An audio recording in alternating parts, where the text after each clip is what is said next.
Jaya Radha Madhava Kunja Bihari.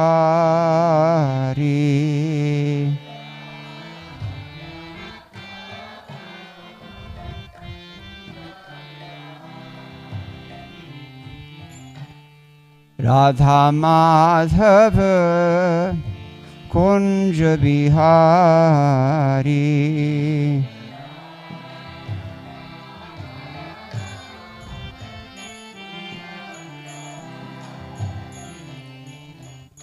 Radha Madhava Kunja Bihari.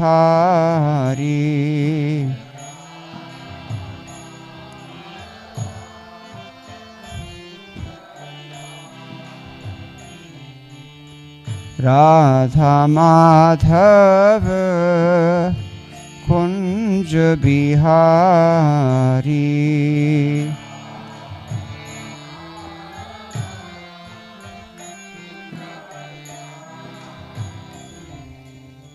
Gopijana Vallabha Girivaradhari.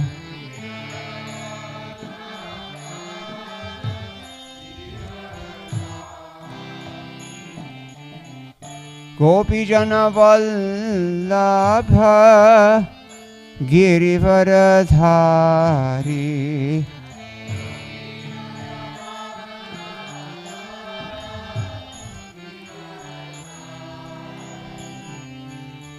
Gopijana Vallabha Girivaradhari.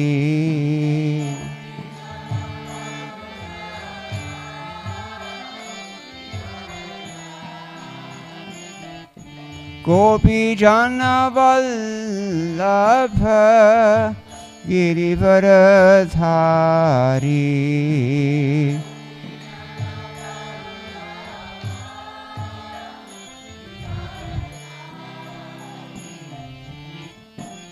Yashodanandana Brajajana Ranjana.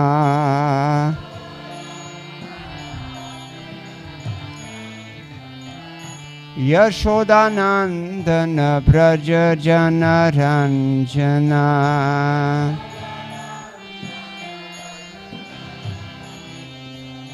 Yashodanandana Brajajana Ranjana.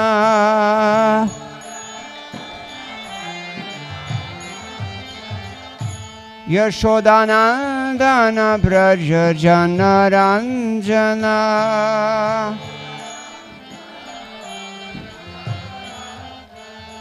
Yashodanandana Brajajana Ranjana.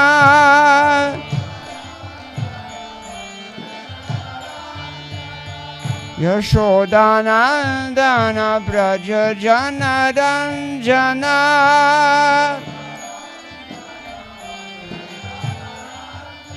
Yashodanandana Brajajana Ranjana.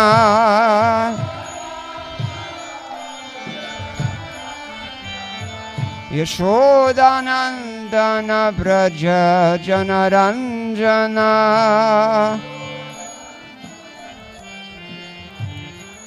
Yamuna Tira Vanachari.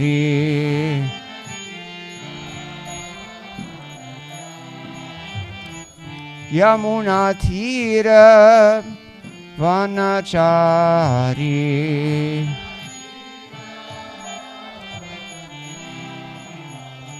Yamuna Tira Vanachari.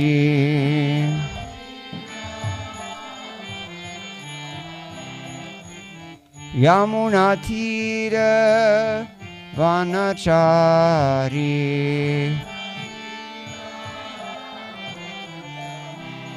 Jai Jai Radha Madhava Kunja Bihari.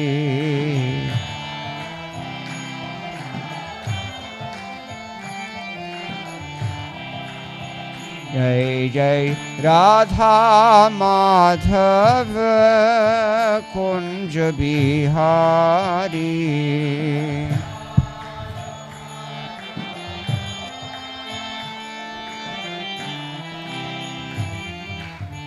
Gopi Jan Vallabh Girivardhari.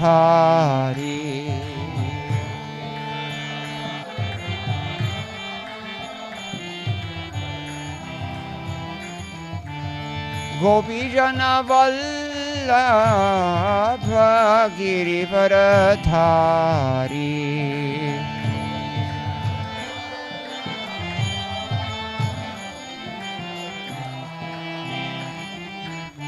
Yashodanandan Vraj Janaranjan.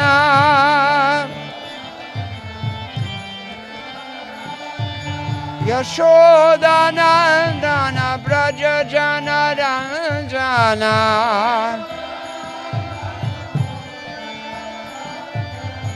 Yashodanandan Vraj Janaranjan.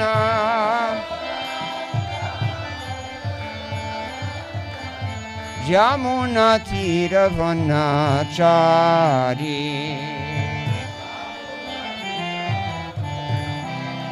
Jai Jai Radha Madhav Kunj Bihari.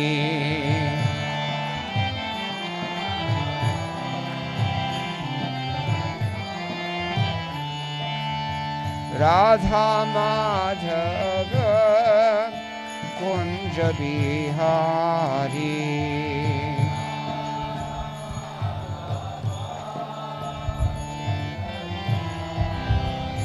Jai Radha Madhav Kunj Bihari.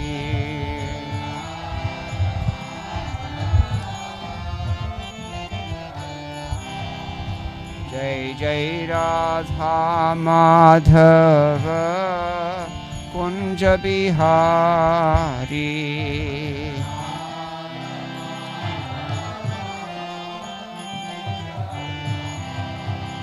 Jai Jai Radha Madhav Kunj Bihari.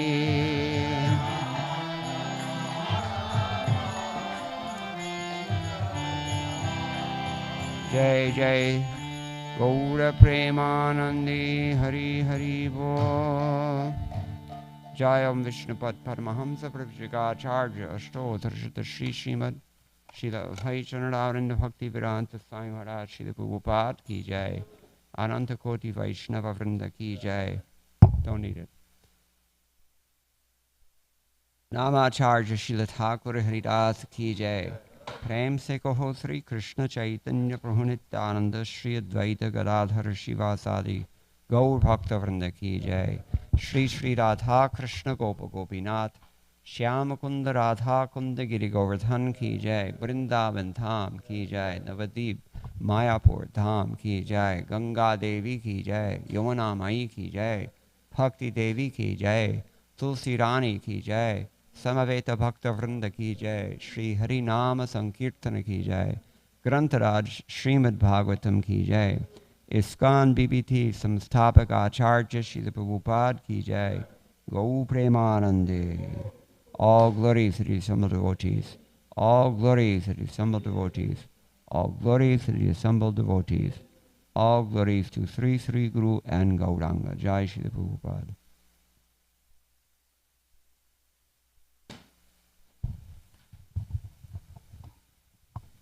Om Namo Bhagavate Vasudevaya.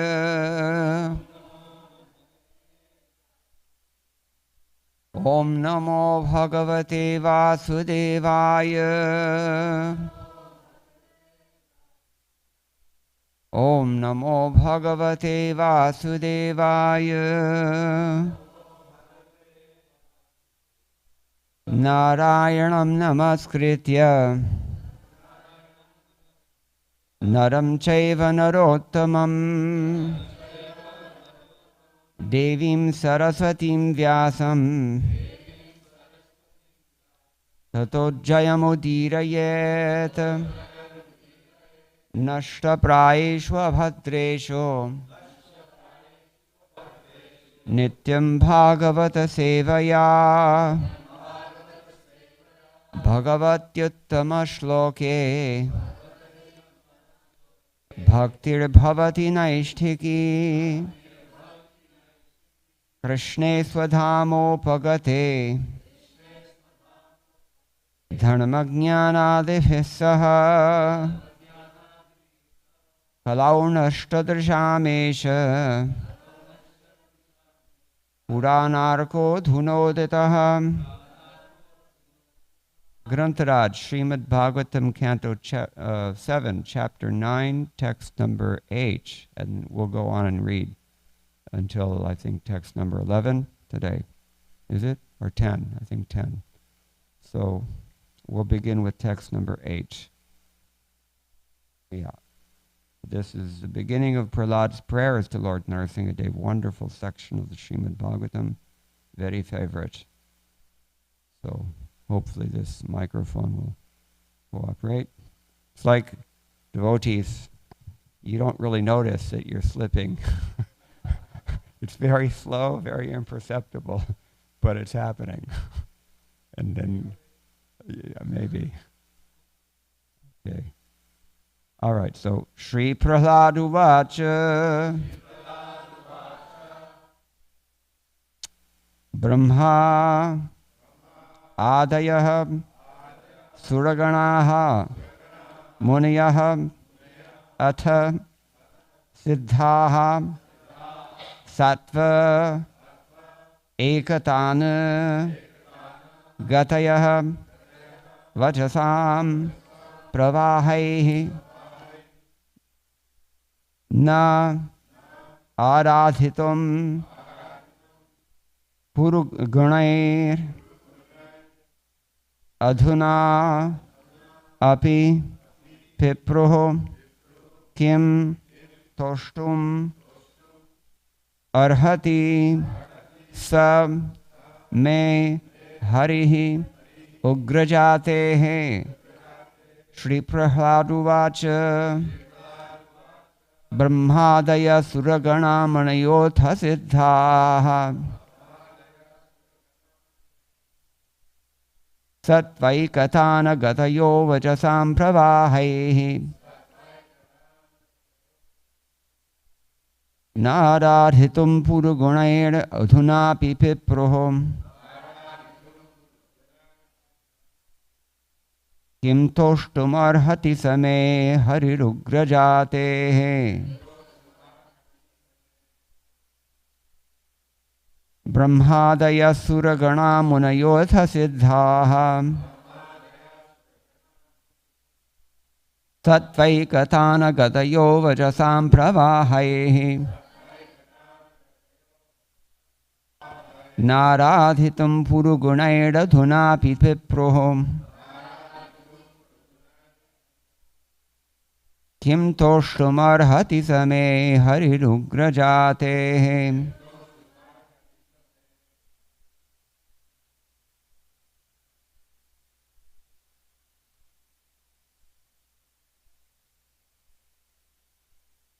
Brahmadaya Suragana Munayotha Siddhaha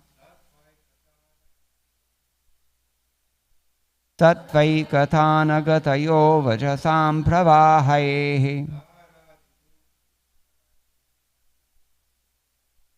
Naradhitum Purugunair Adhuna Pipiproho Kim Toshtumarhati Same Harirugrajatehi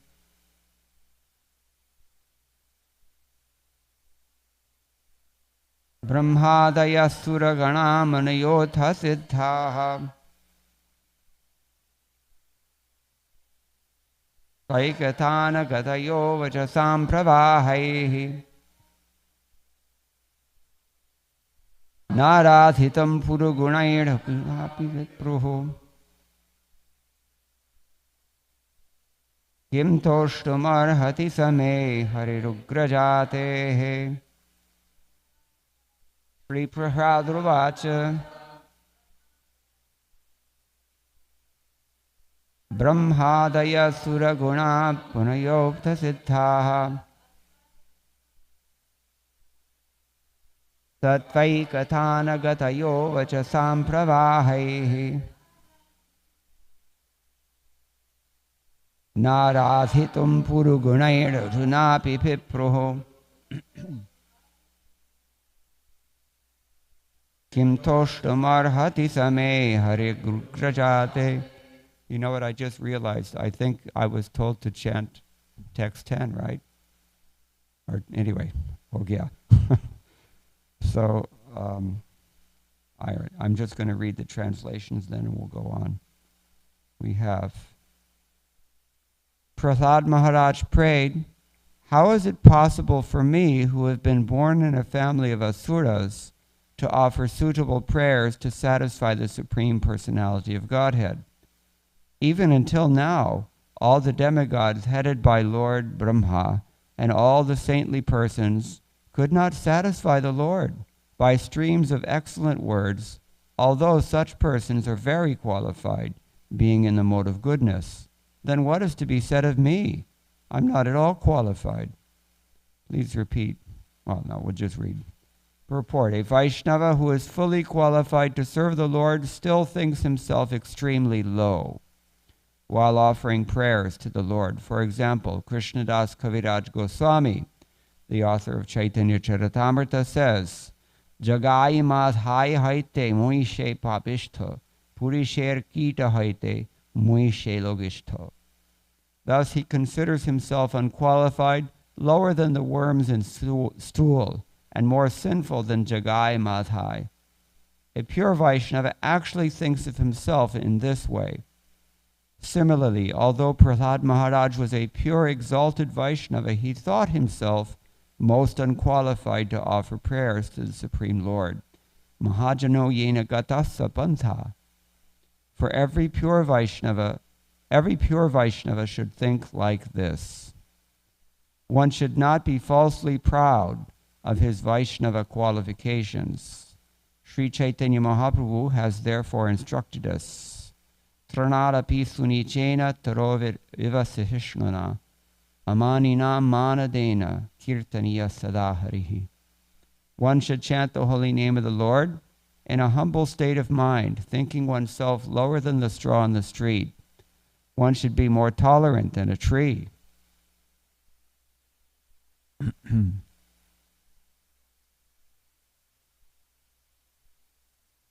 Devoid of all sense of false prestige, and should be ready to offer all respect to others. In such a state of mind, one can chant the holy name of the Lord constantly. Unless one is meek and humble, to make progress in spiritual life is very difficult.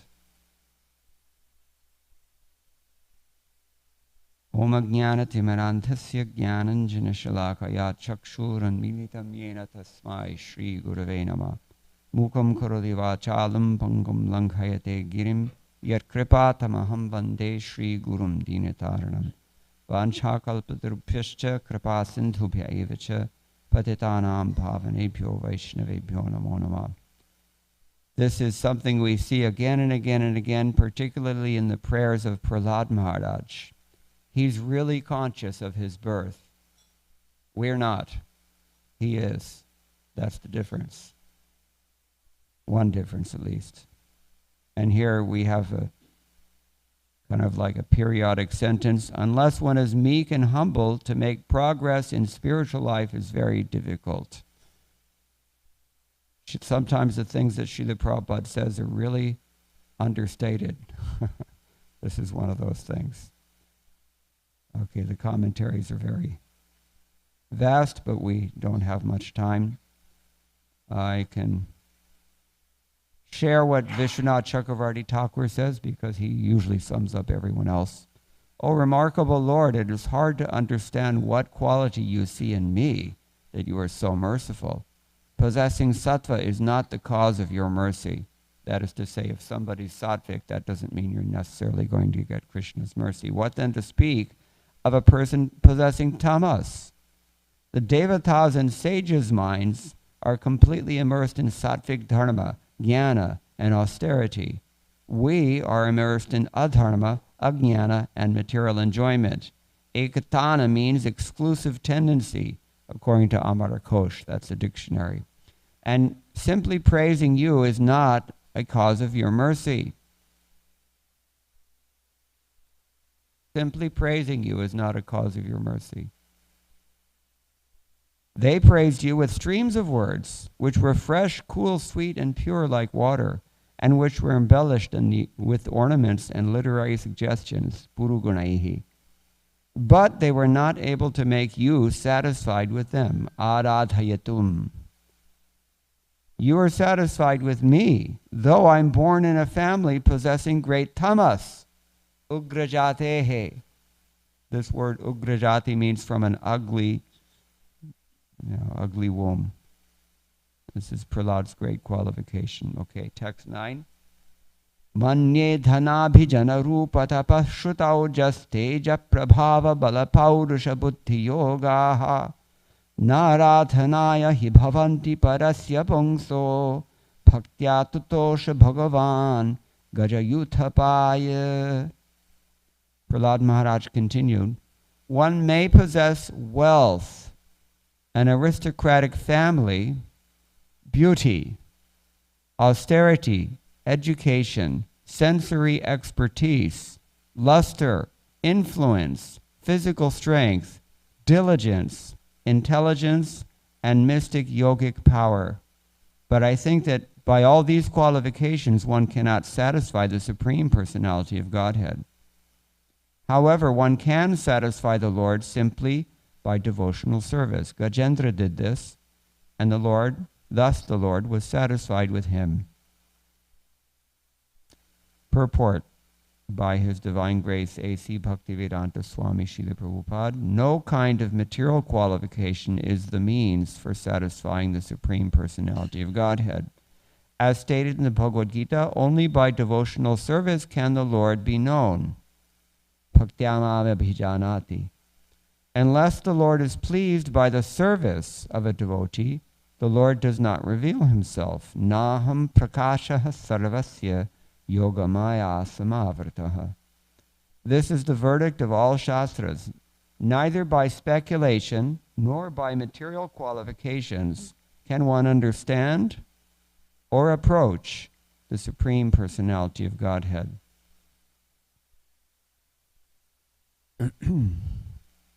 This is pretty much the list of what we're interested in, isn't it?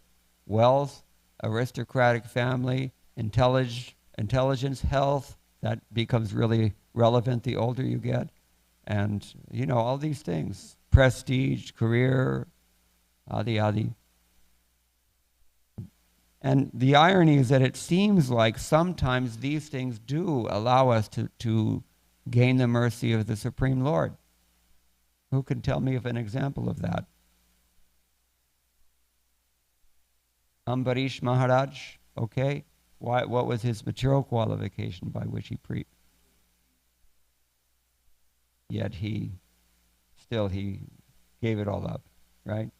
So renunciation. Or Vasudev was honest, right? How so? Yeah, he lived by his word, and everybody knew that. He said, I'm going to give you all my children, even though I know you're going to kill them. And he kept that word. Can you do that? We can't even keep our vows. So Vasudeva appeared to please the Lord by his honesty, by his, integrity. Who else? So many of them. There are the many. Okay? I was thinking Pratap Rudra Maharaj himself, because by his humility he's sweeping the cart in front of Jagannath. It's been said by Vallabhacharya, for what his opinion is worth, that there's really no means to gain the mercy of God, but if there is a means, it's humility. So that's why we have to appreciate Prahlad's humility. He's not thinking, hey, I'm a Mahajan, give me some space. Or, whatever we would do. He's thinking, I'm just, I'm such a sinful rascal. And Prabhupada gives the example of Krishnadas Kaviraj. And they believe these things. We don't believe it. We only say it. Anyway, so, yeah, these are a few things we can consider here. Now, text 10. Viprad Vishadguna Yutadara Vindanabha. Do we have it? Yeah, go ahead. Padada Vinda Vimukhat Shwapacham Varishtham. Manye Tadarpita Mano Vachanet Hitartha. Pranam Punati Sakulam Natu Purimanaha.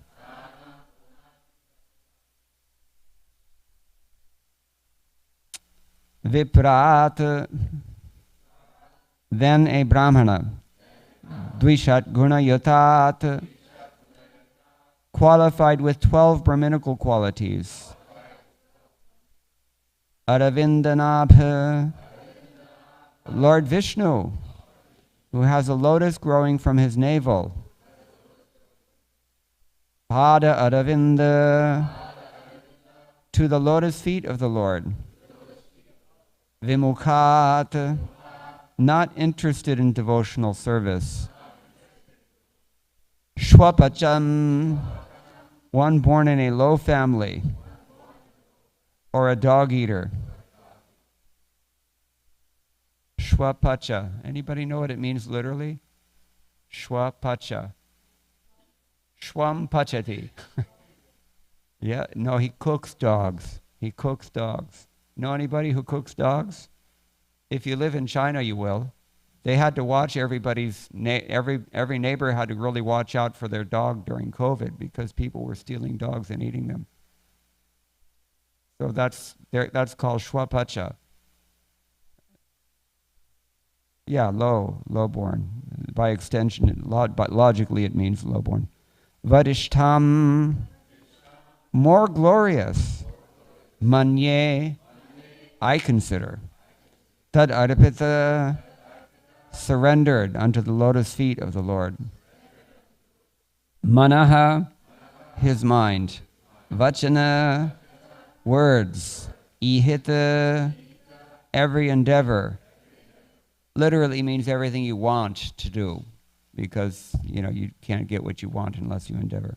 Iha means desire. Artha, wealth. Pranam, and life. Punati, purifies. Saha, he, the devotee. Kulam, his family. Na, not. To, but. Bhurimanaha, one who falsely thinks himself to be in a prestigious position. Bhuri means vast, great. So he thinks he's big. Bhurimana. He has the pride of being a big gun, so to speak. All right, so if a Brahmana has all 12 of the Brahminical qualifications, parentheses, as they are stated in the book called Sanat Sajata, and parentheses, but is not a devotee and is averse to the lotus feet of the Lord, he is certainly lower than a devotee who is a dog eater, but who has dedicated everything, mind, words, activities, wealth, and life, all the things we mentioned above, in other words, to the Supreme Lord. Such a devotee is better than a Brahmana because the devotee can purify his whole family, whereas the so-called Brahmana in a position of false prestige cannot even purify himself. Purport. Here is a statement by Prahlad Maharaj, one of the 12 authorities, regarding the distinction between a devotee and a Brahmana expert in karma kanda, or Vedic ritualistic ceremonies. There are 4 varnas and 4 ashramas which divide human society, but the central principle is to become a first-class pure devotee. That's the purpose of everything. And here's another example of how we can please the Lord by mundane qualifications, apparently. Here the word is used tutosha. He was able to please the Lord. And in the Vishnu Purana, we hear a famous verse. Context is also significant. Sagar Maharaj approached his guru, Aurava Muni, and asked him, I'm responsible for all these prajas. How am I going to make all these people Krishna conscious? Aurava Muni replied, Varnashrama charavata purushena parah puman Vishnuraradhite pungsam nanyat tattosha karanam. He even says, there is no other way to please the Supreme Personality of Godhead. And here we're hearing that there is no way to please the Supreme Personality of Godhead by anything material, including Varnashram. How do we reconcile this? I-30. Take I-30, go up 35E, and just keep going, right? We did this last night. And you get to Aubrey, Texas, where there's a lot of hungry people, and nobody pays them much attention. Well, I shouldn't say that, but they need association. We went there last night. They were very happy to get some program. But you can't get on I-30 unless you take the feeder road, correct? You got to go down Gurley Avenue, and that's the way you do it. So there is no way to get to the program without going down Gurley Avenue, if you're coming from the temple at least. Similarly, the Vishnu Purana, Parashar Muni, Vyasdev's father, mind you, he says there is no way to please the Lord except through Varnashram, and it's not untrue. At the same time, Varnashram is a mundane function of pure devotional service. Sometimes, we use these things in Krishna service. Not sometimes, all the time.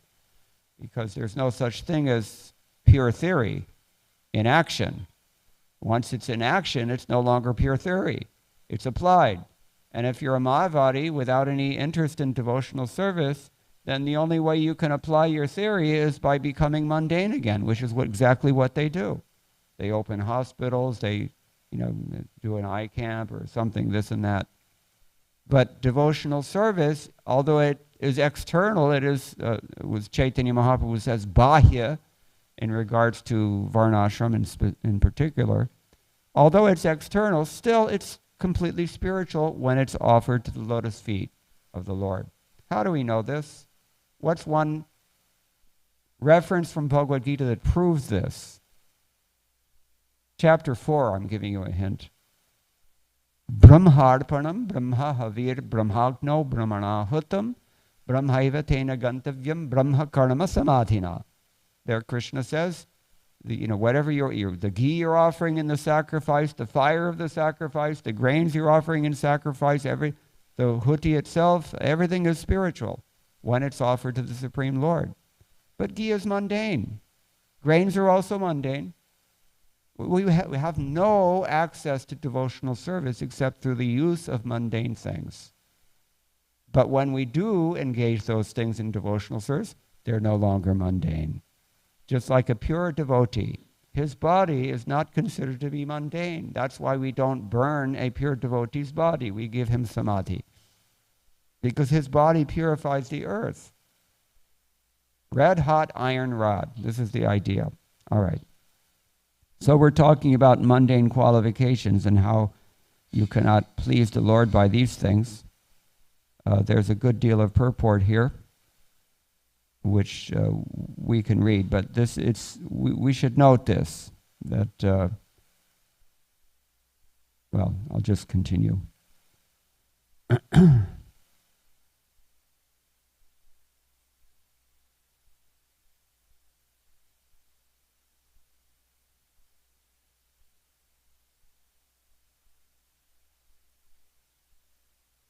Purport by His Divine Grace Srila Prabhupada. Here is a statement by Prahlad Maharaj, one of the 12 authorities, regarding the distinction between a devotee and a Brahmin expert in karma, kanda, or Vedic ritualistic ceremonies, because that Brahmin is not a devotee.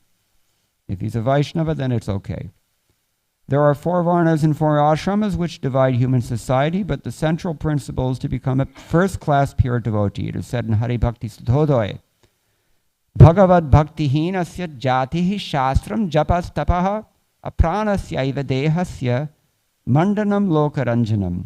If one is born in a high family, like that of a Brahmana, Kshatriya or Vaishya, but is not a devotee of the Lord, all his good qualifications as a Brahmana, Kshatriya, or Vaishya are null and void. Indeed, they're considered decorations of a dead body. You know what Vishnupuri says about this? Who is Vishnupuri? Vishnupuri. Anybody heard this name? He's mentioned in Chaitanya Charitamrita, if I'm not mistaken. He was an elder associate of Chaitanya Mahaprabhu, and he wrote a verse which Rupa Goswami includes in his Padyavali. That verse says, even if you're the most sinful person on the face of this earth, once you devote everything you have to Krishna, then you're completely stainless, untouched by any sinful reaction, purest of the pure. And on the other hand, even if you've never done anything wrong in your entire life, you have a spotless karmic record, and none of us is in that category. He said, then, he's committed every sin in the book if he's a non-devotee. It sounds like pure fanaticism, does it not? It's kind of like, when I first read that verse, yasyasti bhaktir bhagavati akinchana, ityadi, then, I thought, yeah, this is like so, sectarian and narrow and hateful, and but actually it's not so. There's a science to this. And a person who is completely surrendered becomes freed from karmic reactions. That is the fact. And then he goes on to say,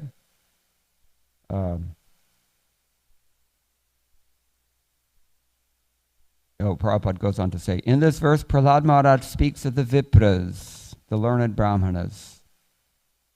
Janmana jayate Shudra. By birth, default, everyone is a Shudra. By default, in Kali Yuga at least. Kalau Shudra Sambhava. Parantu. What is the next line? Samskare tu bhavet dvijaha. By samskara, that is to say, these 13 samskaras that we perform and all the activities that purify our mundane existence, because you can't really purify spiritual existence. Spiritual existence is already pure. What you're going to purify in samskara, or refine, is your mundane existence. And that can be very subtle also. We can't get into that at the moment, but sanskrita, just like you have prakrita. What does prakrita mean? Natural, wild, uncultivated. It's like a lawn. You let it grow on your front lawn and it looks ugly and uncultivated, unrefined. Prakrita. Languages can be like this. We have Prakrit languages. And then we have the Sanskrit language, and Sanskrit means it's been purified, it's been refined. So from samskara, we become samskrita, and a whole collection of such persons is called Sanskriti, culture.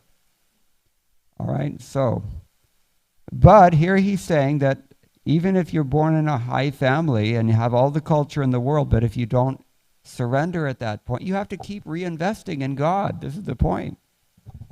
We were discussing this in, where were we?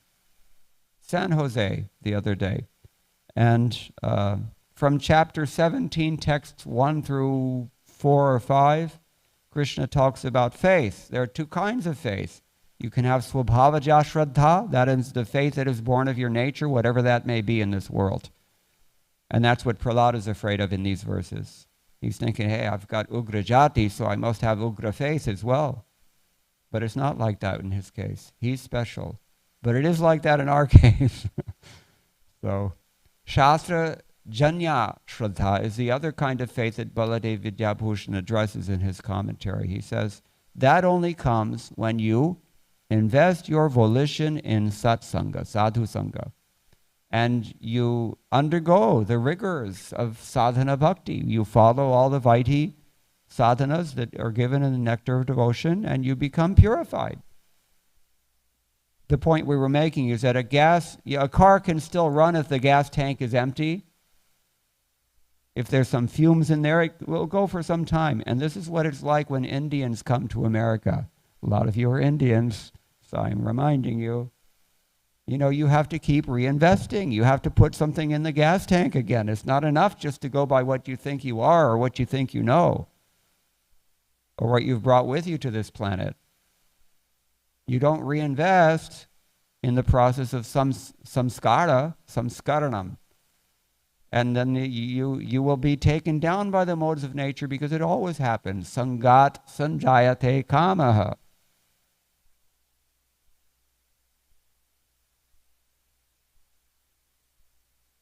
So you have to put money back into this process to continue the process of purification. So Brahman is the best among the divisions of Brahman, Kshatriya, Vaishya, and Shudra, but a devotee born in a low Chandala family is better than such Brahmanas, not to speak of the Kshatriyas, Vaishyas, and others. A devotee is better than anyone, for he is in the transcendental position on the Brahman platform.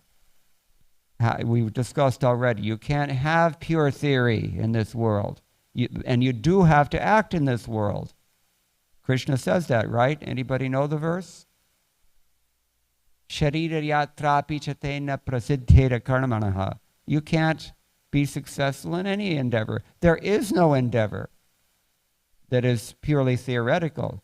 You have to get practical. And once it's understood that you have to be practical in this world, then you recognize, if you're intelligent, that there's no way to do that without becoming contaminated, at least by sattva guna. So you have to offer everything to Krishna. Yajñarthat karmanonyatra loko yam karma bandhana. Krishna says it himself in Bhagavad Gita. Unless you give everything in yajna for the Supreme Lord, you will be polluted by your activities. So that's why we can't stay on the Brahman platform forever. We have to come down to mundane level, or we graduate and go to devotional service, and that's the point here.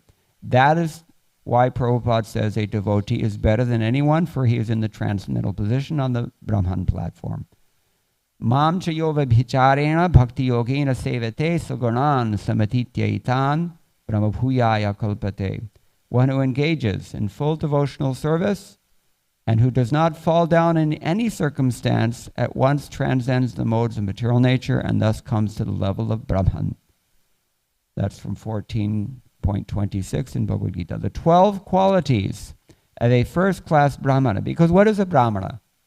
We said already, Janmana jayate Shudra. By birth, your default option is if you do nothing, you're a Shudra, period. But sanskara tu bhave dvijaha, you can become a dvija. This has been mentioned in today's verse. Dvija means twice born, by taking initiation, Brahma Gayatri. And Veda parthad bhaved vipraha, now we're talking about vipras, learned person. You can do that by study of the Shastra. But when can you actually be called a Brahmana? Brahma janati iti brahmanaha. If you realize Brahman. And we've talked about how to realize Brahman. Theoretically, you can have some realization, but you can't hold it. Only way to do that is to graduate to the higher level of Brahman activity, which we've described in chapter 4, text 24, quoted already. So that is devotional service, in other words. Now, beginning with Madhvacharya, all the commentators in our whole line of every disciplic succession, practically speaking, they're quoting this verse from Sanat Sujata, which is why it's mentioned in Prabhupada's translation. Jnanam cha satyam cha damah shrutam cha hyamat sarjam hris titikshana suya yajñascha danam cha dhritish samascha mahavrata dwadasha brahmanasya. The 12 great vows of a Brahmana. What are they? For those of you who have taken second initiation, for anyone interested in second initiation, you have to have knowledge. Jnanam. Jnanam doesn't really mean knowledge, although it's an easy way to translate that word. Actually, a more literal translation of jnana means awareness. Awareness of more than the next guy. That's called knowledge also. So jnanam cha satyam, and you have to be truthful. And where does truth begin? With whom? Yourself. You have to be true to yourself. And dhamma. What does dhamma mean? Restraint. The senses want to do something, but I'm not going to let my senses do what they want because I have intelligence. That is what distinguishes us from animals. Go. Why do we call the senses go? I was in Natwara. Some of you know Arjuna, my godbrother, used to live here. So we visited Natwara once, and we bought a big tray of Mahaprasadam, maybe 2 foot wide tray of every kind of wonderful things offered to Srinathji. So then there was a little like a marketplace there and some tables and chairs. We sat down and we were just about to, as they say in England, tuck in. And then suddenly our table appeared to explode and everything we fell backwards and the chairs, everything knocked over and what's happening? What happened is that a big hungry cow saw what we were doing and we were unguarded, just like sometimes when the inexperienced persons go to Vrindavan. You know, I'm just relishing the freedom here in the USA because I can wear my glasses without carrying a stick, and I can go outside carrying a bag of prasadam, and it's no problem at all. But, you know, it's a different thing in Vrindavan. And even in Natwara, you've got to watch out for the cows because what does she do? She just pushed her nose right into the whole thing and quaffed everything within a few moments. Done. Ho gaya. So this is why the senses are called go. And Bilvamangala Thakur even prays in a wonderful verse. He says, I can't remember. Vacharya gochare kim madiyam. Anyway, I can't remember. But he says, my dear Lord, you please herd my cows into your pasture. You understand? Certainly you can see these cows are straying off the path. And who can imagine that somebody who's known as Gopal would ever, you know, be derelict in his duty of neglecting the cows when they're wandering off. The purpose of a cowherd boy is to collect the cows. So, you know, please help me out. A nice prayer from Bilvamangala Thakur. So that's called Dhamma. And Shrutam cha, you have to have learning. You have to have, that's different than awareness. Awareness actually means increased consciousness. It's not exactly the same thing as knowledge. It means more consciousness, more conscious. Tamal Krishna Goswami, you know, he used to say, before you become Krishna conscious, you have to first become conscious. So, Jnanam cha satyam cha dhamma shrutam cha hi amatsaryam. You have to be non-envious if you're a Brahmana. You can't be passionate like the other people. You can't do that. Hris, you have to be gentle. Titiksha, you have to exercise tolerance. So what did we hear already in the previous verse? More tolerant than a tree. I always give this example in Los Angeles. ISKCON Temple, we have so many magnolia trees growing out in front. One day I'm looking at these trees and meditating on this verse and just thinking, I counted. There are 32 scars on that tree where that tree has donated one of its limbs to the city of Los Angeles, big orange trucks that come by and cut them down every once in a while. 32 times this tree has been slaughtered like that. If somebody cut off your arm, how would you feel? Why do you think the trees feel any less pain? But Chaitanya Mahaprabhu says they don't protest.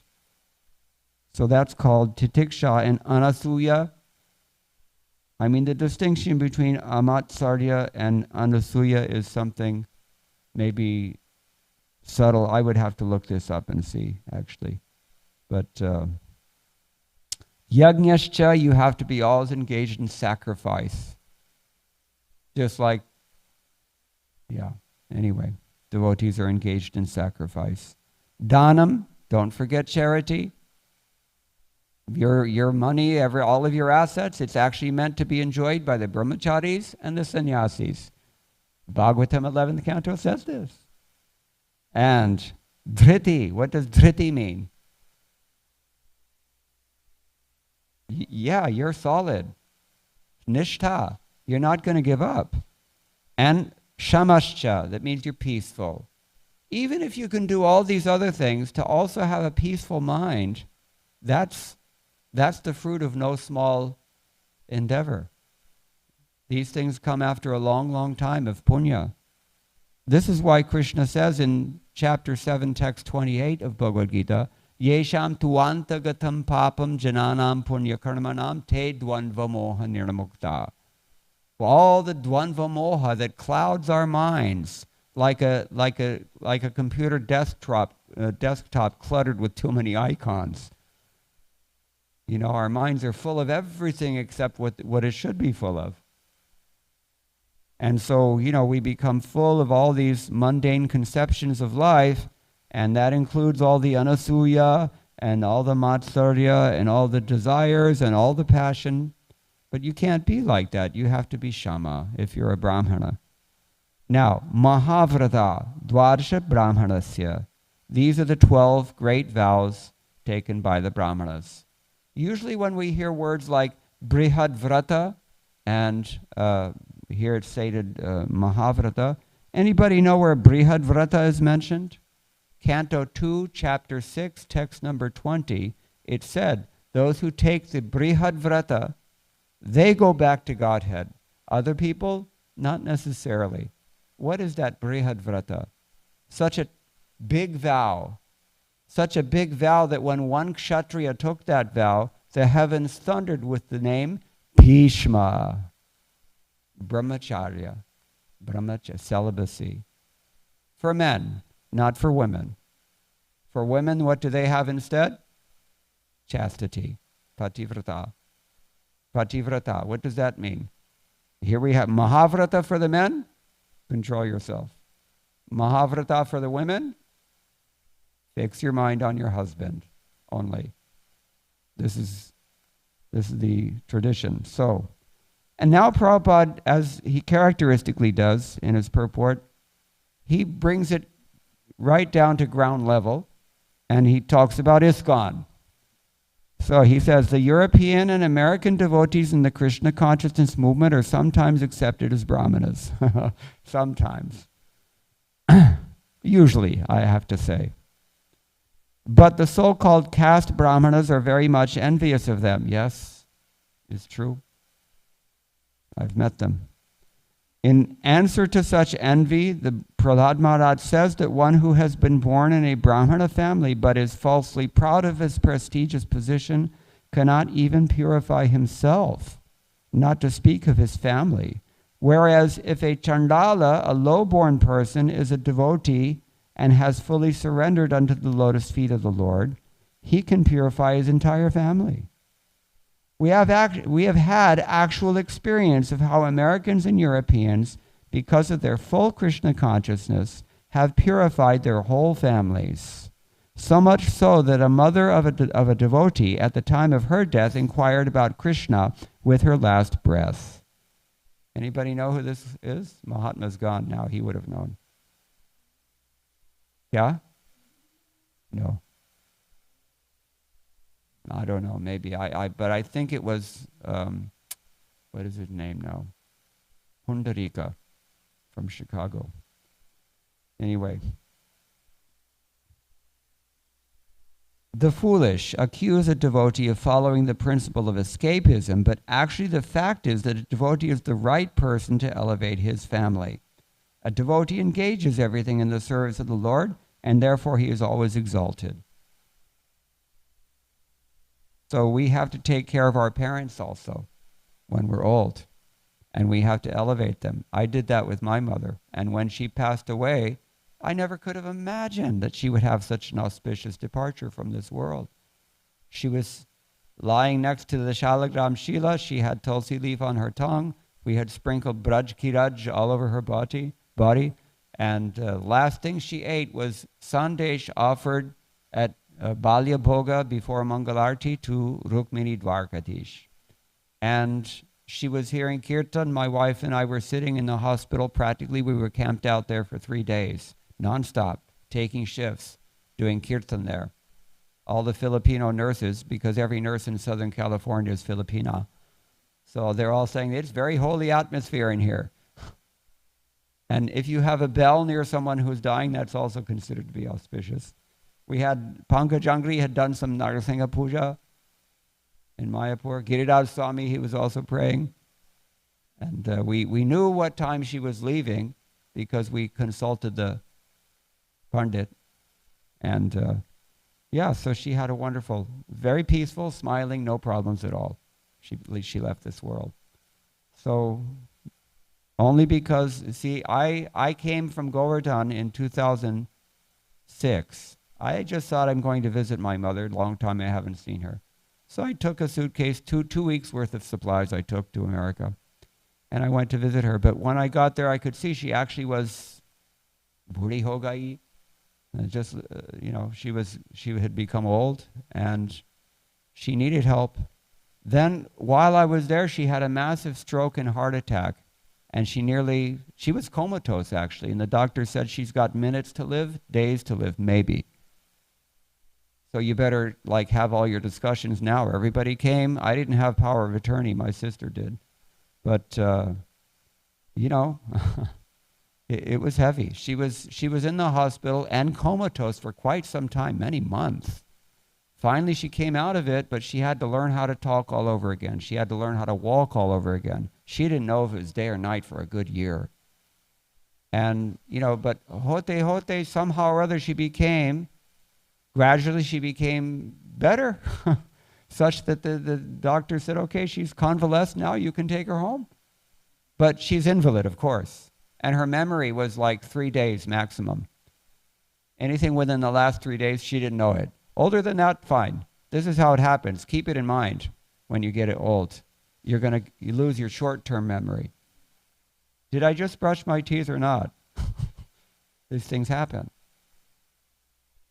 And, it's very often that old people, they get dehydrated because they forget to drink water. It's a problem. We can't foresee all these things. One of my godbrothers said, it's one thing to talk about death theoretically, it's another thing to hold a metal knife into a socket. So, we don't really understand the full ramifications of this philosophy until we actually have to undergo all the things that we hear about. Anyway, so this is, I took care of my mother and she became a little bit better, and I gave her plenty of association with Giriraj Swami, and Andraduna Swami used to take her to the Sunday feast. She couldn't remember anything. Every time she went, it was Krishna consciousness was an ever-fresh experience for her. But, by the same token, every time if I took her shopping, I had to explain to her that very difficult conversation, why I can't buy you non-vegetarian things. That's a tough one. Why I have to take away your license now, because anyway, it's a long story. I don't want to dilate too much, but these are the qualifications, Mahavrata, these 12 things. If we embody these things, if we assimilate and exemplify these things also, then we can do some good for the world. And that's what Chaitanya Mahaprabhu means when he says, Janma sartha kari, koraparupakar. First things first. We know, anybody knows South Asian language, you have subordinate verbs and finite verbs. So, Janma sartha kari has to come first. You can't put that later. It has to come first. Then, koraparupakar. What does Janma sartha kari? Make your life perfect. Get this internalized. Burn it into your chip, so to speak. Then you can do something for anybody else. Otherwise, the world is full of preachers who can't really help anyone, and they create a disturbance. Utpata iva kalpate, especially if they don't even know the Shastra that they would refer to them. So, anyway, these are some things we can think about here. Sridhar Swami has given his comments, as I said. He's quoting all the same verses. Sanatana Goswami, everything we have actually from Srila Prabhupada, there's not a whole lot of need to, except unless we want to just confirm what we're hearing from Srila Prabhupada, but there is extensive commentary on these verses. I didn't have time, unfortunately, to really translate them all, but Vishwanath Chakravarti Thakur usually sums everybody up, so I'll say, he says, and then we'll end. Kimadyat vaktavyam bhaktyabhaya sadbhavabhyam evam vivichyata ityaha bhaktihinat vipradapi shwapacham varishtam manye kimuta kshatriyadibihi. So the same things that we're getting in Prabhupada's purports, actually, they're coming from Vishwanath Chakravarti Thakur. He says, what more can be said? One should consider he says, I consider that a dog eater is superior to a Brahmin who doesn't have bhakti. What to speak of Kshatriyas and others? Now here's another thing that's in Prabhupada's purport. He says, this Brahmana who is proud, Buddhimana, he thinks he's big, he can't even purify himself. What to speak of his family? That's in the translation. Where is that in the verse? Can anybody tell me? It's not on the board anymore, but nobody has an answer. I'll give you the answer. It's not in the verse. It's not in the verse. So where's he getting it from? This is another thing we should consider, because it's very illustrative of how Srila Prabhupada understands Srimad Bhagavatam. His Grace, the late, great Gopi Pranadana Prabhu, wrote a very nice article about this principle of how to translate Gaudiya Vaishnava literature from Sanskrit. And he's emphasizing the role of the commentaries in Srila Prabhupada's purports. And, this is why the BBT has always had a policy with its new translations that there has to be a commentary. You can't translate something and publish it for BBT unless there's a commentary. And if there isn't one, you have to write one. So, yeah, Buddhimana means he thinks he's big, but it doesn't actually say that he can't purify himself even. It doesn't say that. So where does Prabhupada get this? Prabhupada gets it from Sridhar Swami. And this is to illustrate the importance of these commentaries, because very often, I have to say, here in this case, some of what we've heard from the predecessor acharyas is put into brackets, but sometimes Prabhupada just fuses it with the commentary. And this is why we have Bhagavad Gita as it is, because everything Prabhupada is saying there, with rare exception, is just coming from his predecessor acharyas.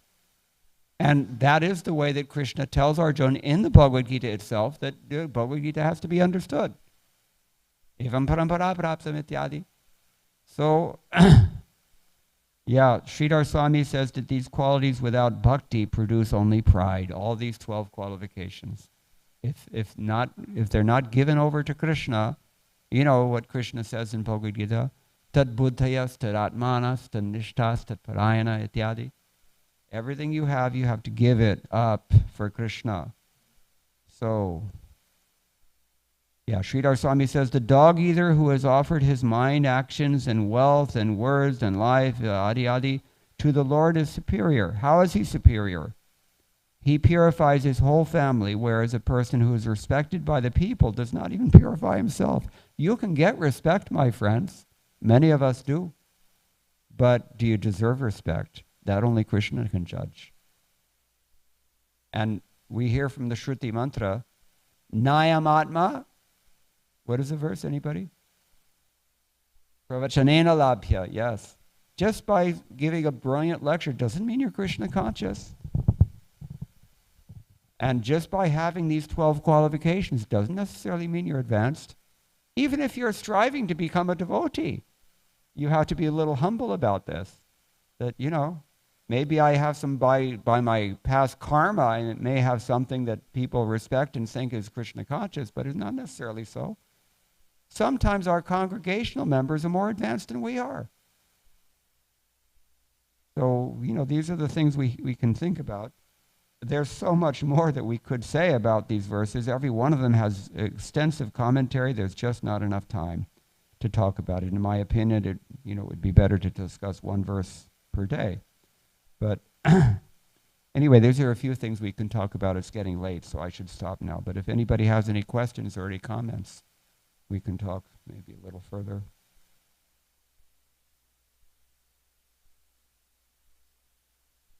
Yeah, Sridhar Swami also says, what to speak of a Brahmin who has only 7 or 8 or maybe 4 or 5 of these qualifications? Even if he has all 12, it's not enough. Okay, you had something. Thank you so much, Prabhuji, for such a wonderful class. You mentioned about the quality titikshva. So you said that there is one tree and that was hit by how many times? 12 times. And 32 times. 32. I counted 32 limbs this tree has given. Yeah, and so you gave this example in the light of titikshva. So how we can understand in our life? Yeah. You go on Sankirtana, distribute books, and, here if you give a lecture in the temple, everybody's going, oh, Prabhu, very nice, and they'll bow and they'll give you the garland, and you go on Sankirtana and talk to somebody, especially somebody who's from, I won't say a dog eater family, but a cow eater family, which is worse, and see how far you get with them. They have no clue what's even desirable in life. So how can they understand who's respectable? We have this policy on Radha Damodar traveling Sankirtan party. Nobody gets second initiation unless they perform Sankirtan for at least 6 months to a year. Because that will prove that you have the wealth. What is the wealth of the Brahmana? Austerity. And titiksha is necessarily there. Prabhupada always said, you don't have to do penances and austerities and difficulties and all these things artificially or apart from your service. All you have to do is preach Krishna consciousness, and zarur, you're going to have a hard time. Because, this is a world in which everybody hates Krishna consciousness to one degree or another. So yeah, it's just perform your duty. Just go out and preach and try to make yourself Krishna conscious also. Try to deal with each other appropriately with the Vaishnavas at least. And it demands, naturally it demands titiksha. Okay? We don't need to do anything other than the very basic things that Prabhupada has given us. Yes. So how this titikshva and self-respect is distinguished? Means how we can draw a line between having self-respect and tolerate as abuse from others. Yes, abuse. Well, tolerance doesn't just mean tolerating abuse from other living entities. That's only a dibhotik klesha, right? What about your own senses? What about your mind? We discussed dhamma shama, right? These are also qualifications. We have to tolerate that also. Matra sparshastu kaunteya shitoshnastu kudukada. I know about this. In Vrindavan, the reason I'm here right now is because I can't live there in April. The doctor told me, if you live here, you will die. Because the pollution mixed with the pollen, mixed with the construction dust and the ordinary dust, it's everywhere. Rajadulito hai. Lekin, it's a bit much if anybody has respiratory problems. And, but the extreme cold also, usually I go and preach in the south because I get sick. I've always had poor health. But these things have to be tolerated as much as possible. So tolerance isn't just, dealing with people who are nasty to us. It means all these things.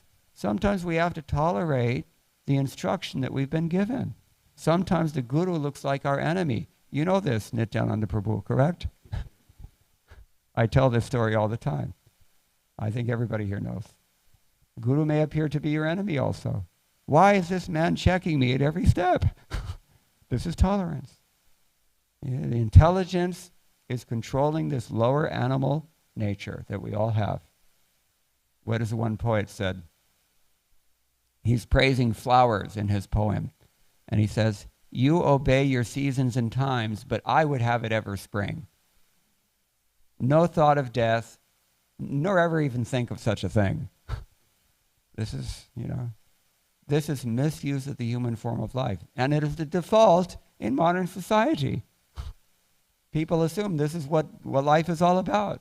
Just enjoy to the max with no responsibility whatsoever. So, And then you come and start introducing everything that opposes whatever is dear to them. Yes, of course, you're going to have to practice some tolerance. Is that okay? There's one more question, if it is Yes. fine with you. So I have time, but anybody who's hungry, go ahead. There's one small question. You mentioned that our money is meant to be enjoyed by brahmachari and sannyasi. This is Bhagavatam, Krishna tells us. Yeah. Yeah. So, Hardcore. and since nowadays like education is so expensive and everything is like maintaining life is how you also gonna too do this? expensive. So how to let brahmachari and sannyasi enjoy our money if our Well, kids needs? Here's the thing. Somebody asked me last night also a very similar question. I mean, it's predicated on the same phenomenon that we live in a world that is maybe, I mean, certainly in modern society is antithetical to many of our principles. And the world in general is not always so supportive. So it's hard to juxtaposition our ideals from Shastra with our practical day-to-day necessities, correct? So in this and other ways, it is like that. You don't necessarily have to give up everything that you have for the sannyasis and the brahmacharis, but the principle on which you keep some of your assets, it has to be dharma. Dharma has to be the first consideration. And the example we see of this is Arjuna in Bhagavad Gita.